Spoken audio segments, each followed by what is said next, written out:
अनिरुद्ध ने छोटन से कहा कि वह झनक से बहुत प्यार करता है। यह बात उसने बहुत ही सच्चाई और भावना के साथ कही। झनक इस समय बृजभूषण के अंतिम संस्कार में शामिल हो रही है और स्टार प्लस के शो झनक के आज के एपिसोड में हमें यह देखने को मिला कि छोटन और अनिरुद्ध के बीच एक गंभीर बातचीत हो रही थी।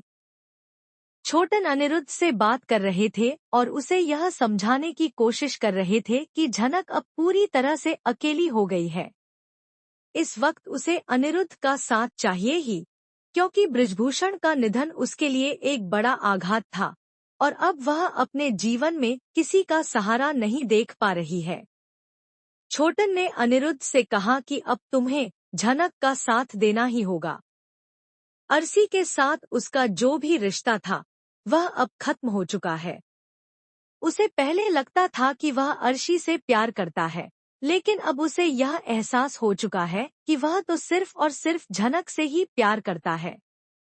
इस पर अनिरुद्ध ने छोटन से कहा कि वह झनक से सच में बहुत प्यार करता है, लेकिन अब वह यह नहीं समझ पा रहा कि क्या करे।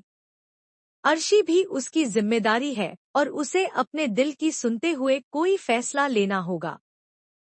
छोटन ने अनिरुद्ध को समझाया कि उसे झनक और अनिरुद्ध की शादी को एक और मौका देना होगा, क्योंकि अर्शी के साथ उसकी शादी कभी पूरी तरह से नहीं हुई थी और अब उसे अपने रिश्ते को झनक के साथ आगे बढ़ाने का फैसला करना होगा।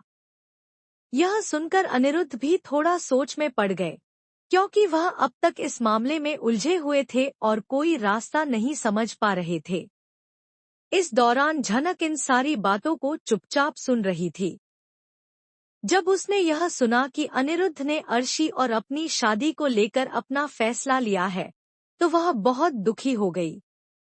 वह यह सब सुनकर गहरे शोक में डूब गई और उसकी भावनाओं का कोई ठिकाना नहीं था। वहीं दूसरी तरफ झनक बृजभूषण के अंतिम संस्कार में शामिल हो रही थी, जहां वह बेहद दुखी थी।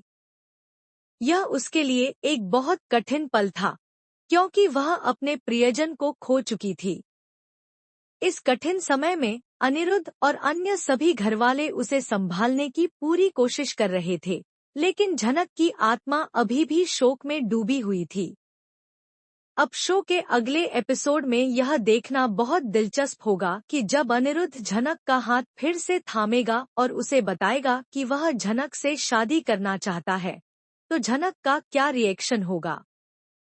क्या वह अनिरुद्ध के प्रस्ताव को स्वीकार करेगी या फिर उसे इस नए रिश्ते में आगे बढ़ने के लिए समय चाहिए होगा। यह कहानी अब एक नए मोड़ पर पहुंच चुकी है और यह देखने के लिए हम सभी बहुत उत्साहित हैं कि आगे क्या होता है। जानने के लिए देखते रहिए और हमारे चैनल को सब्सक्राइब कीजिए ताकि आप इस दिलचस्प कहानी से जुड़े हर अपडेट को न मिस करें।